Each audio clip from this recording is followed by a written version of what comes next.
The shape of the skull is interesting. It's very elongated, an atypical appearance of a human skull like you and I know. Looking at the rest of the skeleton, we have a thoracic spine that's holding the ribs or your rib cage of the chest. All of that looks very humanoid as well. Femurs, we have the tibia and the fibula. All of that is pretty typical. And then even in the forearm here, you have bones called the radius and the ulna. Now what's interesting here is we see there is a collection of bones here. This is called the carpus of the wrist. That's a typical appearance, but as we move outward, we're seeing really 3 distinct fingers, which is fascinating.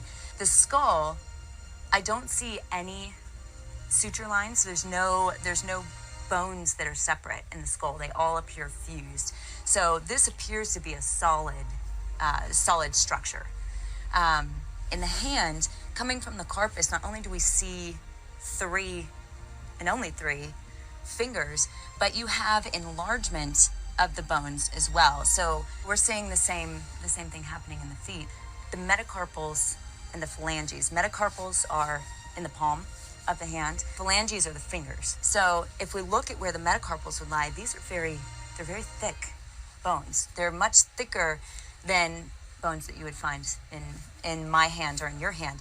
Same thing with the phalanges as well, or the finger bones are very robust.